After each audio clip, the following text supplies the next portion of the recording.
अपनी वैल्यू को समझो। ये कहानी है एक समुराई की, जो कि अपने शौर्य, पराक्रम, निष्ठा, अनुशासन और साहस के लिए जाना जाता था। उस समुराई ने बहुत सारे युद्धों में विजय पाई थी। एक दिन उस समुराई की मुलाकात एक सन्यासी से हुई। वो सन्यासी उस समय ध्यान में बैठे थे। जब वो अपने ध्यान से उठे तो समुराई उनके पास गया और बोला, अपनी जवानी में मैंने बहुत सारी लड़ाइयां जीती, बहुत लोगों की मदद भी करी। जब भी मुझसे हो सका मैंने लोगों को के लिए कुछ ना कुछ अच्छा ही किया। लेकिन अब जब मेरी उम्र हो चुकी है तो मुझे अपने अंदर बहुत सी कमियां नजर आती हैं। मैं खुद को छोटा समझने लगा हूं। मैं जब दूसरे लोगों को देखता हूं तो लगता है कि इनके सामने मैं कुछ हूं ही नहीं और मैंने अब तक जो किया उसकी कोई वैल्यू ही नहीं है। दूसरों को देखकर मुझे लगता है कि मेरी खुद की कोई वैल्यू ही नहीं है। समुराई की बात सुनकर वो सन्यासी बोले, तुम थोड़ा देर इंतजार करो। मुझसे मिलने और भी कई लोग आए हैं, मैं पहले उनकी समस्या सुन लेता हूँ। उसके बाद तुम्हें तुम्हारी समस्या का समाधान देता हूँ। ऐसा कहकर वो चले गए। समुराई उनका इंतजार करता रहा और इंतजार करते करते दिन से रात हो गई।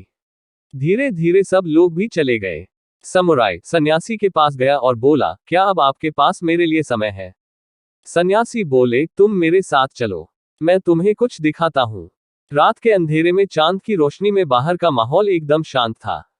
सब कुछ बड़ा मोहक लग रहा था। आसमान की तरफ इशारा करते हुए सन्यासी ने समुराई से कहा, तुम चांद को देख रहे हो, वो कितना खूबसूरत है।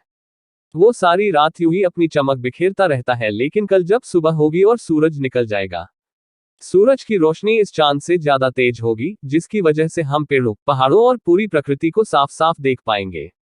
मेरा मानना है कि हमें इस चांद की जरूरत ही नहीं है। उसका अस्तित्व ही बेकार है। सूरज इससे कहीं ज्यादा बेहतर है। चांद नहीं भी होगा तो हमें ज्यादा फर्क नहीं पड़ेगा।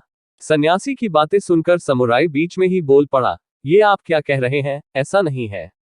चांद और सूरज बिल्कुल अलग अलग हैं, दोनों की अपनी अपनी वैल्यू अलग है। आप ऐसी तुलना नहीं कर सकते। सन्यासी बोले, बस यही बात तो तुम्हें भी समझनी है। सीख जो हमें इस हिंदी मोटिवेशनल स्टोरी से मिलती है। दोस्तों, इस संसार में हर व्यक्ति की अपनी एक उपयोगिता है। हमारी नजर में भले कि कोई व्यक्ति बेकार हो, निकम्मा हो, लेकिन किसी की जिंदगी में या किसी काम में उस व्यक्ति की अपनी एक अलग उपयोगिता होगी।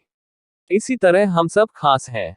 फिर चाहे हमारे पास दूसरों से कम है या फिर ज्यादा, हम सब की एक वैल्यू है।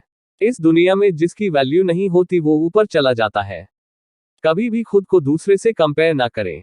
आप जैसे भी हैं बेहतर हैं, और अगर आप खुद को कमी नजर आती है तो उसे सुधारें, लेकिन दूसरों की खूबियों को देखकर अपनी वैल्यू कम ना करें।